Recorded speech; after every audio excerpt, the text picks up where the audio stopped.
Well, welcome to the Downtown Sarasota Condo Association's Forum on Optimal Living in Sarasota. We're so very glad to have you here. My name is Patrick Gannon. I serve as the president for the DSCA. And we've been actually putting on these events for over 2 or 3 years now. And this is actually the fourth in the series that we've been doing, where we've actually had our moderator, John McCarthy, here to assist us in the program there. First of all, I wanted to take a moment and thank all the sponsors that helped make this program possible. You've seen the slides going up there, and if you would join me in thanking the sponsors, I appreciate it.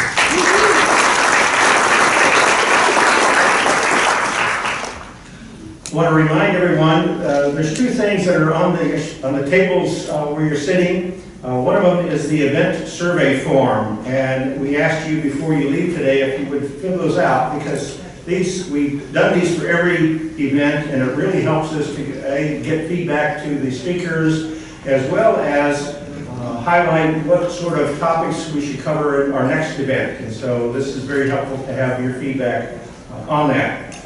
Also, on the tables are some little 3x5 cards. When we get ready to do the panel session after lunch around 2 o'clock, John McCarthy, our moderator, will be taking questions, and instead of having people go around with a microphone, we'll ask you to fill out your questions on the card, and we'll have people to pick up those cards and then bring them to John as the moderator to go take care of that. So if you would keep that in mind as you go through the day. And also, if anyone had parked across the street at the what's called the G-Wiz parking lot, that's the city parking lot, we've been given special reprieve, I understand, so that they're not going to haul the cars away after 3 hours. So we're welcome you to stay. I don't know if having the city manager on the agenda helped, but we appreciate that. And we especially appreciate the contingency. I know City Manager Barwin will be here hopefully before his speaker times. This is a very busy time for the city as they're beginning their budgeting process, and of course he's well into all that process that keeps the city running. But I did want to recognize that we have a contingent from the city here today, and if you would have an opportunity during the lunch break and others to talk with them, if I may just ask the representatives from the city, if you might stand over here so people can see you. I'm not going to go through all the names, but these are folks. And among that group is the newest staff member for the city, Mr. Stephen Koger. I think today is day 1 as Director of Planning. So we have the opportunity to help him start his career here with the city, attending our event and hearing the information that gets presented, as well as the questions from the audience. And so please welcome Mr. Koger to our city. So to begin our presentation today, I'm going to introduce John McCarthy. He's the Director of Advancement for Historic Spanish Points. And as you know, his love of history in the city has led him to these various career opportunities. And so we want to get his perspective, how that ties in with our theme for the day, and then he will take care of introducing the speakers and also conduct the panel session this afternoon. So let's welcome John McCarthy. All right, well, it's great to be back. As Patrick said, this is the 4th in a series, and we started out with Optimal Aging, which was a fantastic forum. We then shifted to the economic future of downtown Sarasota, which was an equally interesting conversation. We then switched gears to brain health, because if we don't take care of ourselves and our own thought processes, how are we going to plan for a better future? And then today, it kind of brings us today, optimal living. We started thinking about, well, you know, what are those ingredients, what are those aspects of life, fundamentally, that we want to make sure that we strive for in our community? And of course, I think we're going through a little bit of growing pains in the city right now, you know. It's not the paradise that my mom discovered when she came to Florida in 1952 on vacation and decided never to go back to Massachusetts. Things have changed a little bit. And, you know, for me, I think one of the biggest changes is something called air conditioning, right? Back then, air conditioning really wasn't a thing, and now air conditioning is a big thing. It allows a lot more people to come and move down here.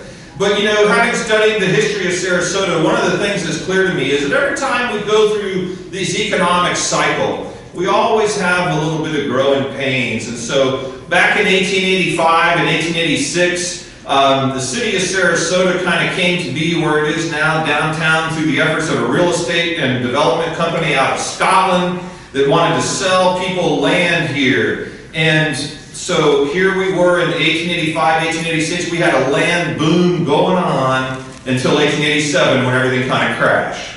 All right, most of the people left and we went right back to being sleepy little Sarasota.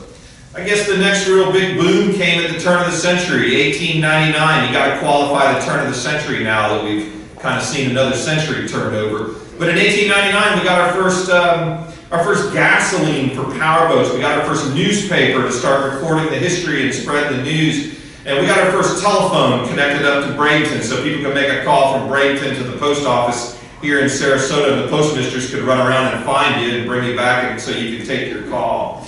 And things were booming in Sarasota in 1904, 1905, and then we had a national recession in 1907. But before that happened, we got the railroad came to town in 1903. Can you imagine the aches and pains of the people when the railroad arrived? All the noise made by the crews putting down the rails right down Lemon Avenue, right through the heart of Sarasota. The next thing you know, there's these huge locomotives coming through town. I mean, this is a place that hasn't even seen an automobile yet. We got these locomotives coming through town, slowing down all the horses and carriages. Those were traffic problems in 1903. It's changed. It's changed a little bit. So, you know, 1910 rolls around, all of a sudden we're discovered by people like Mrs. Potter Palmer from Chicago, Bertha Honoré Palmer, and John Ringling, and all of a sudden we start to boom again, and World War I brings that to kind of a halt, and then the 1920s we boom again, and we're starting to introduce new architecture, something called Mediterranean Revival. It looks kind of Spanish, a little Moroccan, a little European. And you know, this was a rub for Sarasota. We were used to little wood frame buildings, and all of a sudden there's this new modern architecture coming to town. Sound familiar? Yeah. Now we got modern architecture coming to town. People say it doesn't fit in with the Mediterranean stuff that didn't fit in back then when it was first new. So things do change, folks. And the reality is people come up to me and they say, John, you've lived here almost your whole life. You've certainly seen a lot of change in Sarasota. Doesn't it worry you? And I say, no, it doesn't, because I'm not against progress. Progress is inevitable. It's growth. It's development. It's what the community needs to do and what the community will do. But for me, it's all about how do we do it right? How do we create an environment here in Sarasota, a built environment to go with our gorgeous natural environment that creates a lifestyle situation for all of us where we can truly live optimally. So that kind of brings us to where we are today.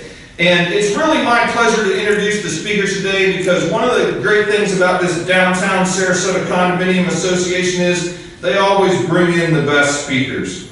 So as we go through today's session, you know, let's think about the future of our community. Let's think about the things that we need to do to make sure that Sarasota is always a special place. And let's think positively about the opportunities that we all have to work together to make that happen.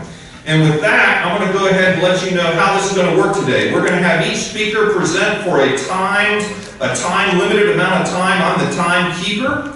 And then we're going to have 4 speakers before lunch. And then we're going to break for a little lunch. It'll give you a chance to touch base again with some of the sponsors. Then after lunch, we're going to come up and have 3 more speakers. And after those, we're going to do the little panel discussion that Patrick described.